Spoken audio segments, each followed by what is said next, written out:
साथियों, संयुक्त राष्ट्र सुरक्षा परिषद यानी कि यूएनएससी एक ऐसी जगह है, या हम कहें कि संयुक्त राष्ट्र का एक ऐसा अंग है कि जहां पर कोई प्रस्ताव पारित हो गया तो एक तरह से हम कह सकते हैं कि सारी दुनिया उस बात को मान रही है। क्योंकि अगर संयुक्त राष्ट्र सुरक्षा परिषद में जो स्थायी सीटें हैं उनमें से एक देश भी अगर नहीं माना तो सारी दुनिया चाहे कुछ भी मान रही हो, वो बात नहीं मानी जाएगी, वो प्रस्ताव पारित नहीं होगा।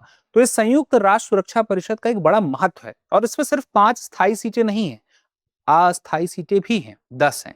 तो उन 10 अस्थायी सीटों के लिए समय-समय पर रोटेशन बेस पे चुनाव होते रहते हैं और हर लगभग एक खास जगह के लिए कुछ सीटें तय कर दी गई हैं। जैसे एशिया के स्तर पे 2 तय कर दी गई हैं। तो अब यहाँ पे समझने वाली बात ये है कि एक सीट के लिए अगले साल चुनाव होना है। भारत एक तरफ है, दूसरी तरफ ताजिकिस्तान है और भारत 8 बार संयुक्त राष्ट्र सुरक्षा परिषद का सदस्य हो चुका है और वो 9वीं बार बनना चाहता है।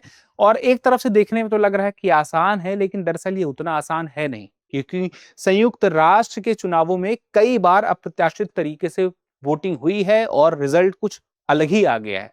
तो चलिए सारी बातों को समझते हैं और इन सारी बातों का महत्व समझते हैं कितना बड़ा है।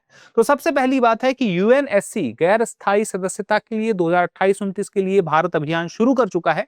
एक तरह से हम कहें कि दुनिया भर के देशों से अपने संबंधों को मजबूत करने का प्रयास करेगा, अपनी तरफ वोटिंग डलवाने की एक कोशिश कह सकते हैं। अब यहाँ पे बात यह है कि भारत 9वीं बार यूएनएससी का सदस्य बनकर अपने पक्ष को और मजबूती से संयुक्त राष्ट्र में दरअसल रखना चाहता है। अब बात यह है कि एक सीट के लिए मुकाबला है, तो ताजिकिस्तान क्यों आखिर चिंता का विषय भारत के लिए है, तो उसको अभी हाल के एक मुद्दे से समझिए। देखिए, देखने में तो ये लग रहा कि भारत की स्थिति बड़ी मजबूत है, क्योंकि G20 में भारत की एक बड़ी पहचान है, ब्रिक्स में अध्यक्षता ही कर रहा है, इसके अलावा दुनिया भर के कई अंतर्राष्ट्रीय मंचों में भारत की एक छवि दिखाई देती है। लेकिन ये इतना आसान और सीधा सीधा दरअसल है नहीं। यूएन में मैंने आपसे कहा कि बहुत ही अप्रत्याशित तरीके से चुनाव होते हैं। अभी जर्मनी में हुआ था यूरोप के लिए, तो एक तरफ पुर्तगाल, ऑस्ट्रिया थे और ये दो ऐसे देश थे जो जर्मनी से तो बहुत छोटी अर्थव्यवस्था वाले देश थे। लेकिन पुर्तगाल और ऑस्ट्रिया जो हैं, जर्मनी को इन्होंने हरा दिया और ये संयुक्त राष्ट्र में अस्थायी सीट इन्हें मिल गई, यानी कि गैर स्थायी। तो जर्मनी जैसा देश जब ये हार गया चुनाव, तो ये लगा कि ऐसा लग रहा था कि यही जीतेगा यूरोप में, लेकिन ये हार गया। इसका मतलब है कि जो वोटिंग होती है उसमें कॉन्फिडेंस, ओवर कॉन्फिडेंस नहीं होना चाहिए। तो भारत अब उसके लिए प्रयास कर रहा है। तो अब ये जो भारत का अभियान चलेगा अगले साल के जून तक चलेगा और मतलब कोई ऐसा खास अभियान नहीं है, बस ये कि भारत अपनी कोशिशें करेगा। तो यूएनएससी इतना क्या महत्वपूर्ण है, तो देखिए, ये काफी समय पहले से है। संयुक्त राष्ट्र की अगर हम बात करें तो हमें उसको समझना होगा कि संयुक्त राष्ट्र सुरक्षा परिषद जो है, संयुक्त राष्ट्र के 6 अंगों में से एक है। तो 6 प्रमुख अंग हैं उसके, उसमें से एक ही है, 5 और बचते हैं। तो इसका मुख्य काम क्या है? अंतर्राष्ट्रीय शांति और सुरक्षा को सुनिश्चित करने का काम है। तो इसके प्रस्ताव जो होते हैं सदस्य देशों पर कानूनी रूप से बाध्यकारी होते हैं। तो इसीलिए कोई प्रस्ताव इसमें पारित हो गया तो फिर वो सबके लिए बाध्यकारी हो जाएगा। अब यहाँ पे बड़ी बात यह है कि यही बात इसे यूएन, आप सोचिए, संयुक्त राष्ट्र की महासभा में तो जितने संयुक्त राष्ट्र के देश हैं सारे मेंबर हैं, तो सारे मेंबर से ज्यादा, यानी कि संयुक्त राष्ट्र महासभा से भी ज्यादा महत्व इसका संयुक्त राष्ट्र सुरक्षा परिषद का इस मामले में हो जाता है कि इसके प्रस्ताव पारित हो गया तो मानना पड़ेगा। लेकिन हाँ, जो स्थायी सदस्य हैं उनमें से कोई एक देश अगर किसी प्रस्ताव को नहीं मान रहा है, तो एक तरफ पूरा संयुक्त राष्ट्र महासभा भी हो जाए, तो दूसरी तरफ संयुक्त राष्ट्र सुरक्षा परिषद के 5 स्थायी सदस्यों में से एक सदस्य, जैसे कि अमेरिका हो गया, ब्रिटेन हो गया, फ्रांस हो गया, रूस हो गया, चीन हो गया, कोई प्रस्ताव मानने से इंकार कर दे, तो फिर वो बात आगे बढ़ेगी नहीं। तो इसका बड़ा महत्व है। अब अगली बात ये आती है कि संयुक्त राष्ट्र की जो संरचना हमने कही कि अलग अलग क्षेत्रों के हिसाब से कुछ सीटें सुनिश्चित हैं, तो 5 क्षेत्रीय समूह बनाए गए हैं, जिसमें एक एशिया है, एक अफ्रीका है, एक लैटिन अमेरिका है, एक पूर्वी यूरोप है और इसके अलावा एक और है, WEOG, western European and others group. Others group में क्या आ जाएगा? अदर्स ग्रुप में बहुत कुछ है भाई साहब, अमेरिका भी है, कनाडा भी है, आपका ये ऑस्ट्रेलिया है, न्यूजीलैंड है, तो काफी कुछ है। अब यहाँ पे स्थायी सदस्य कोई पूछे तो अमेरिका, ब्रिटेन, फ्रांस, रूस और चीन, ये वही देश हैं। एक तरह से हम देखें कि द्वितीय विश्व युद्ध के दौरान जो विजेता देश थे या एक दूसरे को समर्थन करने वाले देश थे, वही संयुक्त राष्ट्र स्थायी जो सदस्य बने। एक तरह से देखा जाए तो चीन का सपोर्ट तो भारत ने ही किया था। अब दूसरी तरफ देखें तो गैर स्थायी सदस्यों की बात करें तो महासभा द्वारा 2 साल के लिए चुने जाते हैं। इनका चुनाव कहाँ हो रहा है? महासभा में, जहां सारे सदस्य हैं। अब बंटवारे की बात करें तो अफ्रीका से 3 हैं, लेकिन स्थायी सदस्य देखें तो अफ्रीका से 1 नहीं है। ये सवाल उठता है, भारत भी मांग करता है ना कि अस्थायी सदस्यता की। तो आप देखिए कि 5 स्थायी सदस्य हैं, ये सिर्फ इस वजह से ये संयुक्त राष्ट्र सुरक्षा परिषद के स्थायी सदस्य हैं क्योंकि उस वक्त विश्व युद्ध में ये विजयी थे या आगे थे या एक दूसरे को समर्थन कर रहे थे। क्या ये कोई लॉजिकल है? नहीं है। दरअसल होना ये चाहिए कि क्षेत्र के हिसाब से सभी जगह के लिए कोई ना कोई एक सुनिश्चित होना चाहिए कि उनकी तरफ से कोई रिप्रेजेंट कर रहा है। तो संयुक्त राष्ट्र के स्थायी सदस्यों की संख्या बढ़ाने की मांग भी होती है। भारत अपनी मांग रखता है क्योंकि भारत अपने दुनिया के सबसे ज्यादा आबादी वाला देश है, 5 बड़ी अर्थव्यवस्थाओं में से एक है। तो एक तरफ भारत है दावेदार, एक तरफ ब्राजील भी है, एक तरफ जापान भी है, तो ऐसे और भी देश हैं, जर्मनी है। तो ये सब चाहते हैं कि ये भी संयुक्त राष्ट्र के सुरक्षा परिषद के अस्थायी सदस्य बने। ये तो 2-2 साल के लिए। भारत 8 बार बन चुका है, यानी कि 8 दूनी 16 साल। अब 2 साल के लिए फिर बन जाएगा, 9 दूनी 18 साल।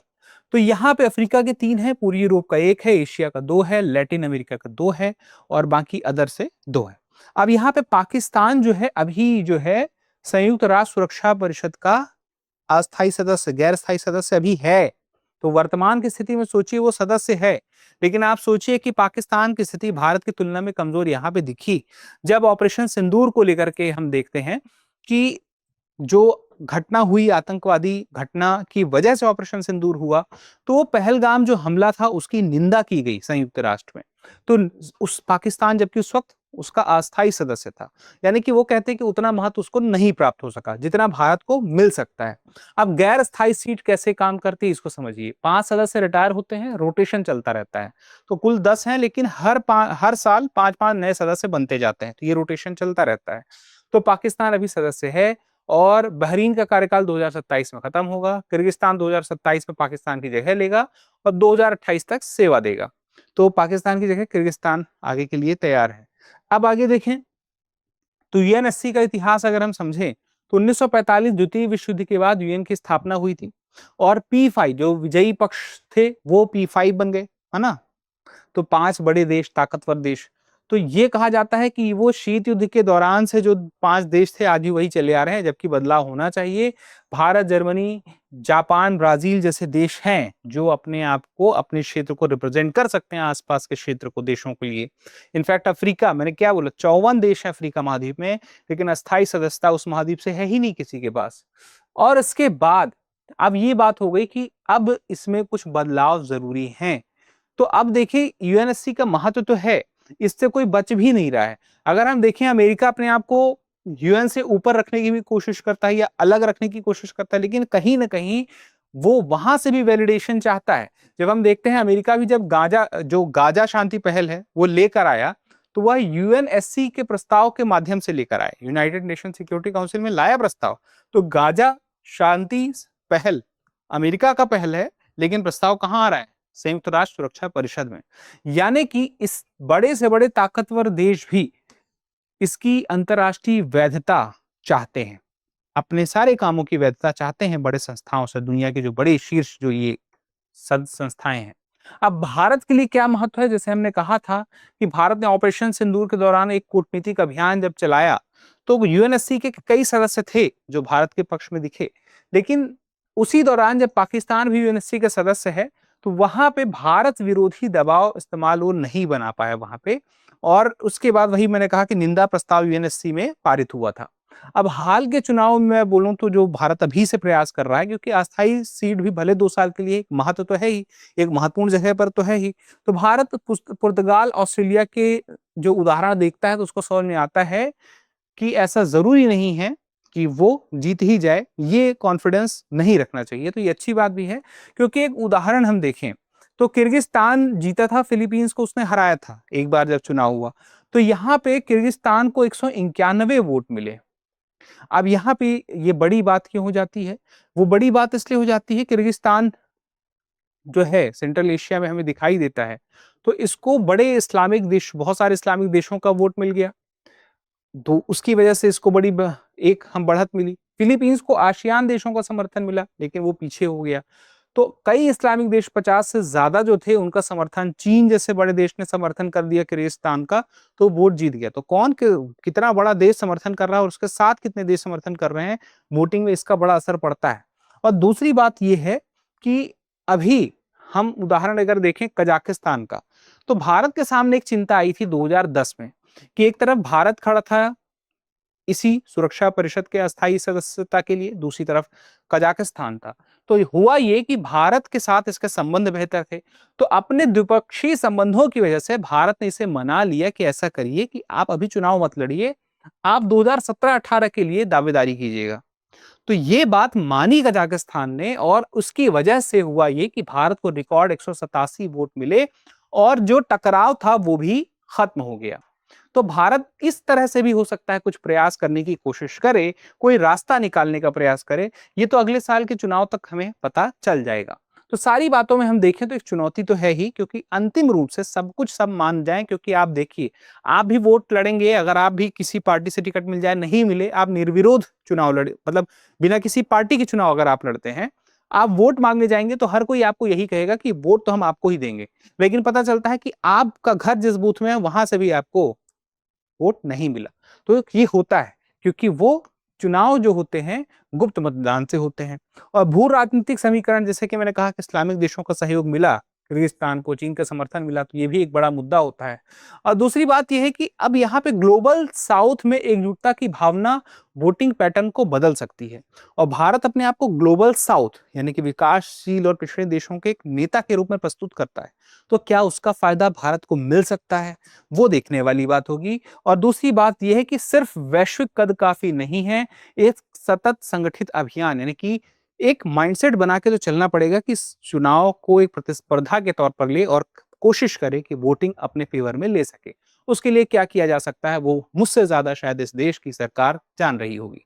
फिलहाल के लिए हम यहाँ पे आते हैं तो अब एक बात यूएनएससी में सुधार की हम देख लें कि भारत लंबे समय से स्थायी सदस्यता की मांग कर रहा है, और सिर्फ भारत नहीं, जो 4 बड़े देश मैंने आपको बोला, जापान भी इसमें आता है, ब्राजील भी आता है, जर्मनी भी आता है, और ये एक दूसरे का सब समर्थन करते हैं। और इसके साथ ही सबसे बड़ी आबादी, बड़ी अर्थव्यवस्था, शांति अभियानों में योगदान देते हैं, ये वो देश भी हैं। और इसके साथ ही एक जो मांग होती है कि सब कैसे हो पाएगा, तो यूएन चार्टर संशोधन के लिए, अब यूएन चार्टर में संशोधन के लिए मौजूदा जो P5 है उसकी सहमति चाहिए। देखिए, जो संयुक्त राष्ट्र सुरक्षा परिषद है, इनके सदस्यों की संख्या 5 से ज्यादा करनी है अगर, तो संयुक्त राष्ट्र के चार्टर में बदलाव करना होगा, यानी कि जहां पे सारे नियम कायदे लिखे हैं। अब उसमें बदलाव लाना है तो एक प्रस्ताव लाना होगा, प्रस्ताव लाने के लिए वोटिंग होगी, वोटिंग में अगर ये P5 देश प्रस्ताव को स्वीकार करते हैं तो ठीक है, लेकिन एक भी नहीं किया तो सारी दुनिया एक तरफ और वो एक देश एक तरफ अपने आप में भारी पड़ जाएगा, यानी कि वो प्रस्ताव नहीं होगा। जैसे चीन ने अगर चाह लिया कि फिर सदस्य नहीं बनने देंगे, तो ये वाली जो चुनौती है इससे पार पाना है। अभी देखते हैं क्या होता है, लेकिन फिलहाल के लिए अब सारी बातों का निष्कर्ष ये है कि कागज पर जीत कभी कभी आसान लगती है, लेकिन उदाहरण हमें देखते रहने चाहिए कि ये कितनी मुश्किल हो सकती है। गुप्त मतदान, भू राजनीतिक गठबंधन, इसका देश को ध्यान रखना पड़ेगा। अभियान चल रहा है तो चलता रहे। कजाकिस्तान वाला जो एक उदाहरण हम देखते हैं 2010 से हम फिर उसको 17 में शिफ्ट करते हैं कजाकिस्तान को, क्या हम वैसा कुछ कर सकते हैं? और अब आगे की राह में देखें तो दुनिया के सिर्फ भारत ही नहीं, सभी देश एक अपनी तरफ से कूटनीतिक प्रयास करते हैं, संबंधित प्रतिद्वंदियों से जो द्विपक्षीय समझौते उसके गुंजाइश देखते हैं। उसके अलावा अगर एक दूसरे को जो देश हैं सपोर्ट करेंगे जो स्थायी सीटों के लिए, तो हो सकता है आने वाले समय में कुछ ऐसा देखने को मिले। और उसके अलावा अन्य कई क्षेत्रों से जो रिप्रेजेंटेशन नहीं मिल रहा है वो भी देखने को मिल सकता है। फिलहाल के लिए यूएनएससी के संदर्भ में आप ये कथन देखिए और इसका जवाब दीजिए कि यूएनएससी में कुल 15 सदस्य होते हैं, 5 स्थायी और 10 गैर स्थायी। दूसरा, गैर स्थायी सदस्य यूएन महासभा द्वारा 3 साल के कार्यकाल के लिए चुने जाते हैं। तीसरा, G4 समूह में भारत, जापान, जर्मनी और ब्राजील शामिल हैं जो एक दूसरे की स्थायी सदस्यता का समर्थन करते हैं। अब आप मुझे कमेंट करके बताइए कितने कथन सही हैं, केवल 1, केवल 2, 3 या कोई नहीं, और इसका जवाब मुझे कमेंट करके जरूर दीजिएगा। फिलहाल के लिए इतना ही, लेकिन एक और जरूरी जानकारी है, अगर आप अपनी तैयारी यूपीएससी की कंप्लीट तैयारी दृष्टि आईएएस के साथ करना चाहते हैं और आप चाहते हैं कि आपका पूरा जीएस कंप्लीट हो जाए, चाहे वो प्रीलिम्स का हो या मेंस का हो, तो उसके लिए दृष्टि आईएएस का सबसे बेहतर कोर्स है आईएएस जीएस फाउंडेशन, और ये कोर्स है लाइव ऑनलाइन। इसका मतलब ये हुआ कि आप अपने शहर से कॉलेज या जॉब के साथ में IAS GS foundation live online course दृष्टि लर्निंग ऐप जो कि आप डाउनलोड कर सकते हैं उससे कर सकते हैं। इसमें आपको वही क्लासेस मिलेंगी जो दिल्ली और नोएडा वाली क्लास है, चाहे हिंदी मीडियम हो या इंग्लिश मीडियम हो। 3 साल तक आप क्लास को जितनी बार चाहे उतनी बार देख सकते हैं। आपको जो स्टडी मटेरियल मिलेगा हार्ड कॉपी मिलेगा, आपके घर पहुंचाया जाएगा। प्रीलिम्स और मेंस के टेस्ट सीरीज मिलेंगे, आंसर राइटिंग की प्रैक्टिस भी कराई जाएगी, एकेडमिक सपोर्ट भी मिलेगा, और इसके अलावा करंट अफेयर मैगजीन मिलेंगी आपको 3 साल तक। करंट अफेयर का स्टडी मटेरियल मिलेगा, करंट अफेयर की लगातार क्लासेस भी मिलेंगी जो आपकी तैयारी में जीएस की प्रीलिम्स और मेंस के लिए संपूर्ण होंगी। तो अगर आप इस कोर्स का लाभ उठाना चाहते हैं तो इस नंबर पे कॉल कर सकते हैं 8750187501, या फिर इस वीडियो के डिस्क्रिप्शन में लिंक है उसे क्लिक कर सकते हैं और इसका फायदा उठा सकते हैं। फिलहाल के लिए इतना ही, मिलते हैं अगले सेशन में। तब तक के लिए स्वस्थ रहें, मस्त रहें, पढ़ते रहें। धन्यवाद। अब एग्जाम की तैयारी को और बेहतर करने के लिए हमारे चैनल को लाइक, शेयर और सब्सक्राइब करना ना भूलें।